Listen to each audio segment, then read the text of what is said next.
السلام علیکم۔ آج ہم بہت ہی خوبصورت اور دل کو دہلا دینے والا ایک واقعہ لائے ہیں، تو چلیے چلتے ہیں ہم اپنے واقعے کی طرف۔ یہ ایک سچا واقعہ ہے۔ حضرت دہیہ کلبی رضی اللہ تعالیٰ عنہ نہایت خوبصورت تھے۔ آپ کا حسن اس قدر تھا کہ عرب کی عورتیں دروازوں کے پیچھے کھڑے ہو کر یعنی چھپ چھپ کر حضرت دہیہ کلبی رضی اللہ تعالیٰ عنہ کو دیکھا کرتی تھیں، لیکن اس وقت آپ مسلمان نہیں ہوئے تھے۔ ایک دن سرور کونین تاجدار مدینہ حضرت محمد مصطفیٰ صلی اللہ تعالیٰ علیہ وآلہ وسلم کی نظر حضرت دہیہ کلبی پر پڑی۔ آپ صلی اللہ علیہ وآلہ وسلم نے حضرت دہیہ کلبی کے چہرے کو دیکھا کہ اتنا حسین نوجوان ہے۔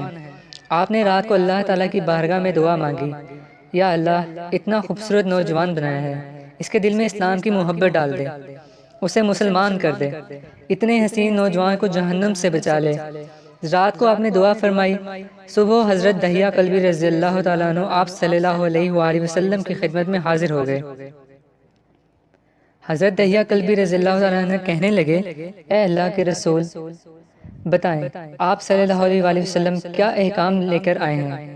آپ صلی اللہ علیہ وآلہ وسلم نے فرمایا، میں اللہ کا رسول ہوں اور اللہ واحد ہے، اس کا کوئی شریک نہیں۔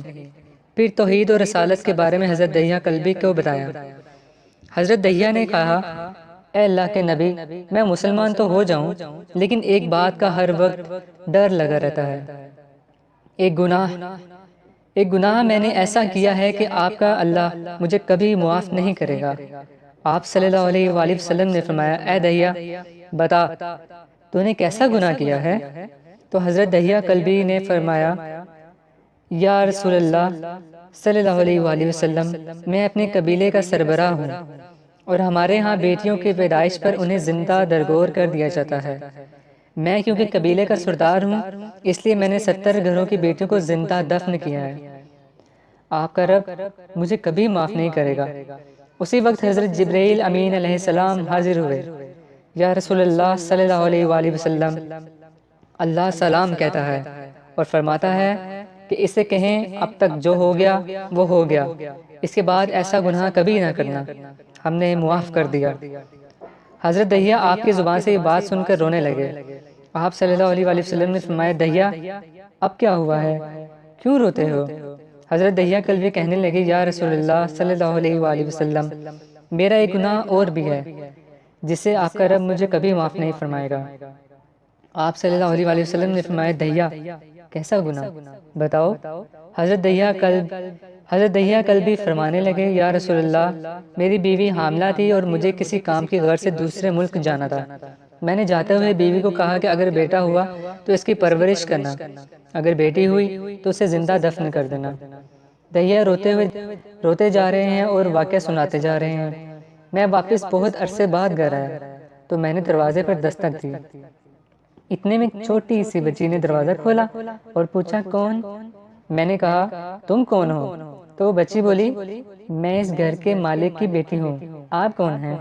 دہیہ فرمانے لگے، یا رسول اللہ صلی اللہ علیہ وآلہ وسلم، میرے منہ سے نکل گیا، اگر تم بیٹی ہو اس گھر کے مالک کی تو میں مالک ہوں اس گھر کا۔ یا رسول اللہ صلی اللہ علیہ وآلہ وسلم، میرے منہ سے یہ بات نکلنے کی دیر تھی کہ چھوٹی سی اس بچی نے میری ٹانگوں سے مجھے پکڑ لیا اور بولنے لگی، بابا بابا بابا بابا، آپ کہاں چلے گئے تھے؟ بابا میں کس دن سے آپ کا انتظار کر رہی ہوں۔ حضرت دہیہ کلبی روتے جا رہے ہیں اور فرماتے ہیں، اے اللہ کے نبی، میں نے بیٹی کو دھکا دیا اور جا کر بیوی سے پوچھا، یہ بچی کون ہے؟ بیوی رونے لگی اور کہنے لگی، دہیہ یہ تمہاری بیٹی ہے۔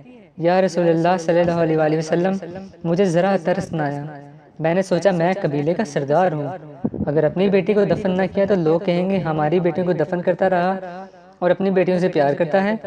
حضرت دہیہ کی آنکھوں سے اشک رواں ہونے لگے۔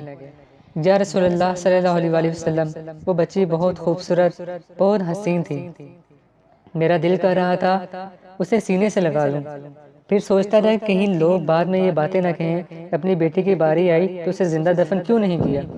میں گھر سے بیٹی کو تیار کروا کر نکلا تو بیوی نے میرے پاؤں پکڑ لیے، دہیہ نہ مارنا اسے، دہیہ ہی تمہاری بیٹی ہے، ماں تو آخر ماں ہوتی ہے۔ میں نے بیوی کو پیچھے دھکا دیا اور بچی کو لے کر چل پڑا۔ رستے میں میری بیٹی نے کہا، بابا مجھے نانی کے گھر لے کر جا رہے ہو؟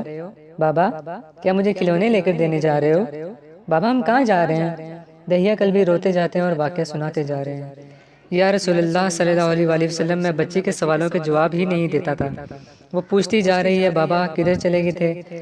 کبھی میرا منہ چومتی ہے، کبھی بازو گردن کے گرد لے لیتی ہے، لیکن میں کچھ نہیں بولتا۔ ایک مقام پر جا کر میں نے اسے بٹھا دیا اور خود اس کی قبر کھودنے لگ گیا۔ آقا کریم صلی اللہ علیہ وآلہ وسلم دہیا کی زبان سے واقعہ سنتے جا رہے ہیں اور روتے جا رہے ہیں۔ میری بیٹی نے جب دیکھا کہ میرا باپ دھوپ میں سخت کام کر رہا ہے تو اٹھ کر میرے پاس آئی۔ اپنے گھرے میں جو چھوٹا سا دوپٹہ تھا وہ اتار کر میرے چہرے سے ریت صاف کرتے ہوئے کہتی ہے، بابا دھوپ میں کیوں کام کر رہے ہیں؟ چھاؤں میں آ جائیں۔ بابا یہ کیوں کھود رہے ہیں اس جگہ پر؟ بابا گرمی ہے، چھاؤں میں آ جائیں نا۔ اور ساتھ ساتھ میرا پسینہ اور مٹی صاف کرتی جا رہی ہے، لیکن مجھے ترس نہ آیا۔ آخر جب قبر کھود لی تو میری بیٹی پاس آئی۔ میں نے دھکا دے دیا، وہ قبر میں گر گئی اور میں ریت ڈالنے لگ گیا۔ بچی ریت میں سے روتی ہوئی اپنے چھوٹے چھوٹے ہاتھ میرے سامنے جوڑ کر کہنے لگی، بابا میں نہیں لیتی کھلونے، بابا میں نہیں جاتی نانی کے گھر، بابا میری شکل پسند نہیں آئی تو میں کبھی نہیں آتی آپ کے سامنے، بابا مجھے ایسے نہ مارے۔ یا رسول اللہ صلی اللہ علیہ وآلہ وسلم، میں ریت ڈالتا گیا، مجھے اس کی باتیں سن کر بھی ترس نہیں آیا۔ میری بیٹی پر جب مٹی مکمل ہو گئی اور اس کا سر رہ گیا تو میری بیٹی نے میری طرف سے توجہ ختم کی اور بولی، اے میرے مالک، میں نے سنا ہے تیرا ایک نبی آئے گا جو بیٹیوں کو عزت دے گا، جو بیٹیوں کی عزت بچائے گا۔ اے اللہ وہ نبی بھیج دے، بیٹیاں مر رہی ہیں۔ پھر میں نے اسے ریت میں دفنا دیا۔ حضرت دہیا کلوی رضی اللہ تعالیٰ عنہ واقعہ سناتے ہوئے بے انتہا روئے۔ یہ واقعہ جب بتا دیا تو دیکھا آپ صلی اللہ علیہ وآلہ وسلم اتنا رو رہے ہیں کہ آپ صلی اللہ علیہ وآلہ وسلم کی داڑھی مبارک آنسوں سے گیلی ہو گئی ہے۔ آپ صلی اللہ علیہ وآلہ وسلم نے فرمایا، دہیا ذرا پھر سے اپنی بیٹی کا واقعہ سناؤ۔ اس بیٹی کا واقعہ جو مجھ محمد صلی اللہ علیہ وآلہ وسلم کے انتظار میں دنیا سے چلی گئی۔ آپ صلی اللہ علیہ وآلہ وسلم نے 3 دفعہ یہ واقعہ سنا اور اتنا روئے کہ آپ کو دیکھ کر صحابہ کرام رضی اللہ تعالیٰ عنہم رونے لگ گئے اور کہنے لگے، ہے دہیا رلاتا ہے ہمارے آقا کو، ہم سے برداشت نہیں ہو رہا۔ آپ صلی اللہ علیہ وآلہ وسلم نے حضرت دہیا سے 3 بار واقعہ سنا تو حضرت دہیا کی رو رو کر کوئی حالت نہ رہی۔ اتنے میں حضرت جبرائیل علیہ السلام حاضر ہوئے اور فرمایا، یا رسول اللہ صلی اللہ علیہ وآلہ وسلم، اللہ سلام کہتا ہے اور فرماتا ہے کہ اے محبوب صلی اللہ علیہ وآلہ وسلم، دہیا کو کہہ دیں وہ اس وقت تھا جب اس نے اللہ اور آپ صلی اللہ علیہ وآلہ وسلم کو نہیں مانا تھا، اب مجھ کو اور آپ کو اس نے مان لیا ہے تو دہیا کا یہ گناہ بھی ہم نے معاف کر دیا ہے۔ اس کے بعد آپ صلی اللہ علیہ وسلم نے فرمایا، جس نے 2 بیٹیوں کی کفالت کی، انہیں بڑا کیا، ان کے فرائض ادا کیے، وہ قیامت کے دن میرے ساتھ اس طرح ہوگا جس طرح شہادت کی اور 7 والی انگلی آپس میں ہے۔ جزاک اللہ۔